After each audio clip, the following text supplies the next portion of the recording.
Hey guys, welcome back. I hope you're having an amazing day. Let's get right into the stories.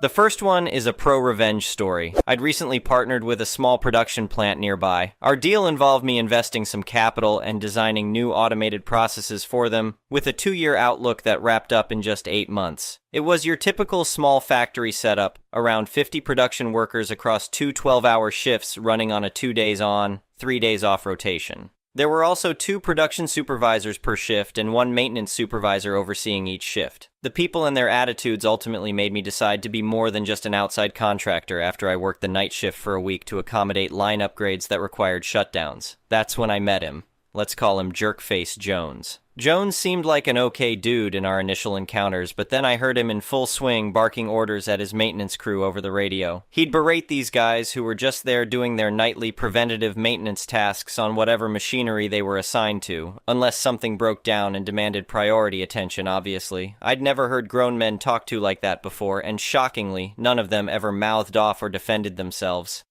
He'd call them stupid over the radio if they struggled with a troubleshoot, labeled some as fat and lazy, even called this one black guy the N-word. This guy had been there since day one, and it just made me question my commitment to this company. When I raised it with the plant manager, he brushed it off as just friendly banter and claimed they rarely got complaints about Jones. Well, no kidding. Anyone who dared complain anonymously always got outed and then harassed by Jones until they got fired. Since nobody would listen, I decided to gather evidence. I started documenting every incident I witnessed, noting dates, times, who was present, and which employee rights were being violated according to state and federal guidelines. I kept a detailed spreadsheet log throughout my time on that shift. Harassment is sadly common in industrial settings, but what I learned can really torpedo a company is retaliation. If you can prove that happened, they're pretty much sunk. One night, I watched Jones tear into this 50-year-old guy who just requested 2 days off. I wanted to lose my cool, but knew it would jeopardize my whole documentation effort. The guy needed those days because his nephew had just been in a serious car accident and had multiple reconstructive surgeries scheduled. That's when I knew it was time to act. I gathered all the maintenance guys and shared the documentation with them.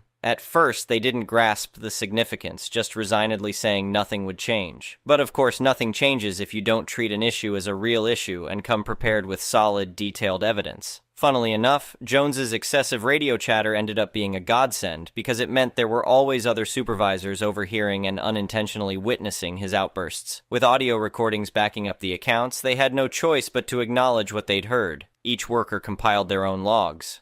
Despite my investment in this place, I urged them to at least petition for Jones's removal or threaten legal action. When they finally coordinated a day to present all the evidence, it was like one of those underdog sports movie moments. Not only did Jones get fired, but the entire atmosphere changed more than I could have imagined. The older machines ran smoother than ever during my time there, and people genuinely looked forward to coming to work again. About a week later when I came in, there was this placard on my door that said #1boss, but boss was crossed out and someone had hand-engraved the word badass underneath. I obviously took it down, but I kept it in my home office. It's probably the most meaningful thing I've ever received from a workplace. The next one is an entitled People story. I've always loved being out on the open water. There's just something so peaceful and calming about feeling the gentle rock of the boat beneath your feet as you gaze out at the endless blue horizon. So when I finally achieved my lifelong dream of buying a boat, I was over the moon. The 40-foot yacht was my pride and joy. I spared no expense on equipping it with state-of-the-art fixtures and amenities. This baby was ready to provide me with years of sailing adventures and tranquil weekends out on the lake.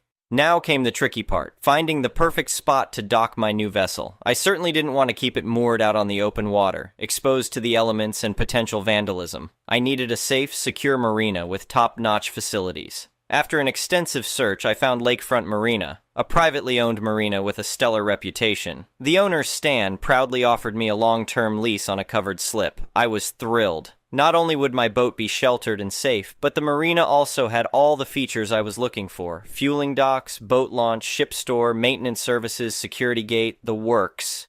On my first day docking at Lakefront, I was impressed. Stan gave me a warm welcome and helped guide my yacht into the assigned slip. He seemed friendly enough, though I detected a hint of resentment in his demeanor, almost like he wasn't thrilled to be sharing his precious marina with outsiders. But I brushed it off, too excited about finally docking my pride and joy in this ideal location. The first few weeks went off without a hitch. I'd head to the marina on weekends to work on my boat, go for a quick sail, or just sit on the deck and admire my floating beauty.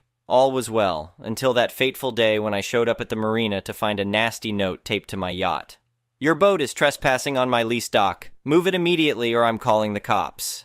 The audacity of this accusation left me stunned. I figured it had to be some kind of ridiculous misunderstanding. There was no way I could be trespassing at a marina where I paid for a protected slip. After taking a few breaths to calm my indignation, I marched straight to the marina office to sort things out. That's when I came face to face with the note writer herself, Karen. The entitled, middle-aged woman immediately started laying into me. "Just who do you think you are parking that monstrosity of a boat in my personal slip? I pay top dollar to lease that docking space," she squawked. I tried to explain that I was also a paying slip tenant and that Stan had specifically assigned me that spot. But she refused to listen, insisting that the dock somehow belonged solely to her. We went back and forth for what seemed like an eternity before I threw my hands up in frustration and left to go speak with Stan directly. Unfortunately, Stan was mysteriously not around that day. I later found out that he was avoiding me on purpose. See, Karen's husband was Stan's lawyer and good buddy. Stan didn't want to get in the middle of the dispute and risk angering his lawyer pal. Coward move, if you ask me. A real stand-up marina owner would have set Karen straight, not cower and leave me hanging. But whatever, this was clearly something I'd have to handle without Stan's help. In the following days, Karen's harassment intensified. She slapped lawsuits on my windshield, reported me to the Coast Guard for blocking her dock, and even tried to have my boat towed. The pettiness was unreal. I wasn't going down without a fight, though. I knew I was in the right, so I started gathering every piece of evidence I could. My original lease agreement, receipts of slip rental payments, photos of Stan helping me dock in the contested slip that first day. Armed with a growing mountain of proof, I decided it was time for drastic action. I filed a lawsuit of my own against both Karen and Stan, accusing them of harassment, breach of contract, and outright fraud. You should have seen the look on their faces when the court notices landed on their doorsteps. Karen's bully tactics evaporated real quick once she realized this was escalating into a legal matter. As for Stan, he was furious that I was dragging him into this mess. "Too bad, buddy, you should have had my back from the beginning. Now it's time to face the music." In court, Karen tried to stick to her absurd story that she had exclusive rights to that marina slip. But the evidence against her was overwhelming. When I presented my original lease and receipts, the judge shook his head in disbelief. "Ma'am, this clearly shows that Mr. Stevens has rented that slip legally for months prior to your complaints," he said. Karen's cheeks flushed red with embarrassment, but she wouldn't give up so easily. That's when Stan stepped in to defend her, insisting that there had been a clerical error and that I was mistakenly assigned to the wrong slip. "That's impossible," I countered. "I have photo proof of Mr. Lake assisting me with docking in that exact slip when I first arrived." Stan stuttered and stammered, unable to come up with a reasonable response. The judge saw right through their flimsy act. After reviewing all the evidence, it was clear who the real owner of the marina was. During my lawsuit investigation, I uncovered county records showing that the marina property was still fully owned by the Lake family. Stan was merely operating it, but had intentionally allowed others to believe they were leasing or purchasing their own slips. Armed with this game-changing information, I turned the tables on Stan and Karen. "Your Honor, I'd like to press charges against Mr. Lake for fraudulent business practices. He misled patrons into paying slip fees under false pretenses." The judge agreed, and an investigation was swiftly opened up against the crooked marina owner. Long story short, Stan was ordered to pay heavy fines for his shady business dealings. The county also revoked the marina's operating permit until major reforms were implemented. As for Karen, she got slapped with hefty penalties for filing frivolous lawsuits. But the real pain came when she learned that her precious dock space never actually belonged to her at all. The look on her face was absolutely priceless. Justice had been served. Karen's harassment ceased immediately once she realized I was now untouchable with the law on my side. These days, I still dock my yacht in that same slip at Lakefront Marina. The new management is much more professional, and there's no more issues with slip rentals. As for entitled Karen and sneaky Stan, let's just say their high and mighty attitudes sunk faster than the Titanic. You mess with my boat, you're going down. The next one is a petty revenge story. This was around 15 years ago. I had a flatmate, let's call her Julie, who was always crying poor and never paid bills on time, etc. She then announces she's headed to Bali for a week. I said, "Before you go, are you going to give me the money you owe me for her part of our utility bills?" She said when she gets back. I'm livid, so off she goes. On the last day, she messages me and tells me she's got Bali belly and had diarrhea all day and worried about the flight home. She also informs me she is broke and could I pay for her taxi home, around $100, from the airport, as she's worried about taking public transport back in case her stomach is still upset.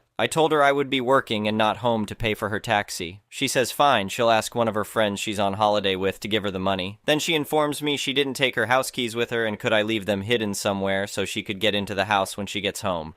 I don't reply, but I assume she thinks I will. Anyway, I wasn't really working, so I hid in my bedroom and I could see the front entrance from my bedroom upstairs and peek out the window. I watch her drive up and exit the taxi. She couldn't locate keys, so starts trying all different ways to get in. I had prepared and made sure every access point was locked up. She starts calling my phone, which I ignore. I can hear her swearing, and then she's doubled over, and before I know it, she's crapping herself. She's in a denim skirt, and it's runny. Now, I'll be honest, I was not quite expecting her crapping on our doorstep. I was more thinking she'd freak out and have to sit outside all day till I came home, but this was a far more perfect outcome. I only wish I could have filmed it. She is horrified, but changes into something from her luggage and hides her soiled clothes and suitcase in a bush in the front yard and takes off down the street. I take opportunity to leave the house, and on my way out, whilst gagging, I placed her soiled clothes inside her suitcase. A few HRS later, I finally call her back, pretending to be on my lunch break, and she's screaming down the phone, blaming me for not leaving out her keys, and that she's been sitting outside for hours and begging me to come home to let her in. I said, sorry, I have to still finish work and have plans this evening, and she'd have to either call a locksmith or wait till I get home. She said I can taxi over my keys to her, which I refuse. She hangs up, and then I treat myself to 2 X movies at the cinema and a nice dinner.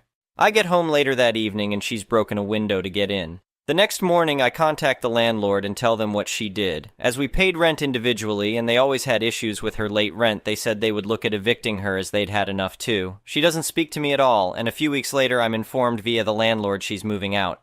We never speak again. I'm pretty sure she tells the story as me being a psycho flatmate, which I'm happy to wear that badge proudly. The next one is a malicious compliance story. This happened in my old job, and I was reminded it today. Thought it would fit here. In my old job, we had a great boss and hybrid work. If we had any reason not to come to the office, just a message to him, an extra remote day would be approved. Then he was let go, and we got a new boss, who was exact opposite of her predecessor. This happened a few weeks after our old boss was let go, and his boss became our new boss. One morning I wasn't feeling well, too sick to travel to the office, but not too sick to work from home. I had a couple of remote meetings with customers, so it was just easier to me to work while being a little sick than try to reschedule. I spoke with my boss in Slack, and our conversation was like this. Me. Good morning, I have a sore throat and a slight fever. I'll be working from home today, so no need to reschedule anything. Boss. Our employer handbook clearly states that remote days are Tuesday and Thursday and exceptions need a pre-approved by the manager. I was pissed. Is she really trying to force me to the office even I'm sick? Or what was her motive? But then it hit me. It doesn't matter. And our discussion continued. Me.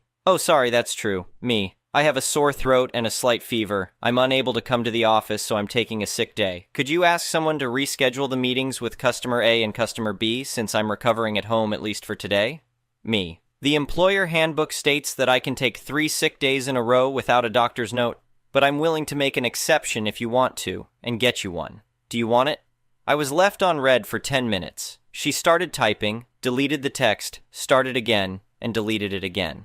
She was active in our chat for entire 10 minutes until I finally got a response. Boss, no, that won't be necessary. I'll ask someone to reschedule those meetings. Get well soon. My colleagues almost died on laughter when I told them why I'm having a sick day and not just work from home. Our boss didn't like me after that, but the feeling was mutual. I left the company later for a new job, but not before she was fired. The next one is an entitled people story. This happened many years ago when I lived with my parents in NY state. I had this friend who lived in another state, FL, and told me he was going to come NY and if he could visit. Many friends had visited over the years. My parents were cool with it. This is before cell phones were popular or internet easily available everywhere. I'd give the same instructions to all visiting friends. Go to Grand Central Station, go to the ticketing office, ask for Hudson Line, buy for this station. They'll tell you the track number, check the time, call me, payphone, when it leaves, take the train, keep an eye on the stations. They'll announce it on speakers. I'll pick you up at the station. This friend says no way he can do that. He'll get lost. I have to go pick him up. I tell him, dude, it's a 1H trip, 2H round trip. He replies he'll have a panic attack, he'll get lost. I caved. I took the train down, meet up, took the train back. I took him around town, he stayed the weekend, then drop him off at the station. I was relieved. All he talked about was how awesome his life was in FL. It wasn't as much fun to have him around as other friends, but I was over. Next day, he calls saying he left a t-shirt in my room. I found it and offered to mail it. He goes, oh, no worries, my parents are here and offered to drive me there. What's your address? I tell him I'm going back to college and won't be home during the week. He says no problem, all he needs is his t-shirt. All for a stinking t-shirt. Weird, but whatever. He and his parents drove over the next day. My parents told me they asked to see the house. Almost like they toured it. They thought it was weird, but they had met their son, and he was weird. We think nothing of it. He calls me a couple of months later to talk seriously. I was like, okay. He then says how he wants to move to NY and his parents would only let him if he comes to live at my parents' house. I was like, what? Why? Isn't FL amazing? He says, thing is that I'm stripper and I can make so much money in NYC. I was like, okay. But we don't live in NYC, dude. It's 1H away by train. He says it's okay, he'll just commute. I tell him I had moved out and was living in a small studio place by school. So sorry you can't move in with my parents. He kept calling after that, but I never called him back. He eventually figured out I ghosted him. I never heard back from him. He added me once in social media, but I unfriended him fairly quick. The next one is an entitled parent's story. Oh boy, guys. I, 25F, am just at a loss here. So, some backstory. My father is a wonderful, wonderful parent. He has always wanted to be involved in my life. Parents went through a very messy divorce when I was 2 or 3, so I literally have no memory of my parents ever being together. My mom lucked out and got full custody, with my dad getting visitation, where my brother and I got to stay with him every other weekend. Basically got to see my dad 4 days a month if I was lucky, and the occasional half-holiday. Anyway, on to my mom. We got along practically my entire adolescent life. We started fighting more often as I got older. The reason this is important to the story, or rather my current situation, is because you all need to know what happens when Mom and I fight. Most fights with my mom happen due to her feeling less important than other people. We fought about my dad, my stepmom, and my boyfriend because in certain situations she has felt that they were prioritized over her. She gets very emotional, yelling, screaming, crying, and will not listen to reason. She has said before that she feels punished when other people get more of my time than her. She has accused me of not loving her, even when I am actively showing how much I love her, and I feel very hurt that she feels unloved, but also upset because I should not have to prove my love when it should be a known fact. She also harbors things for months without telling me, and idealizes situations and becomes irate if they do not turn out the way she envisioned. The biggest problem is she does not listen when we fight. I could very calmly and sweetly explain something to her and try to argue my side, and it just goes right in and back out. Her behavior can be very immature, and it often feels like I am the adult and she is the child.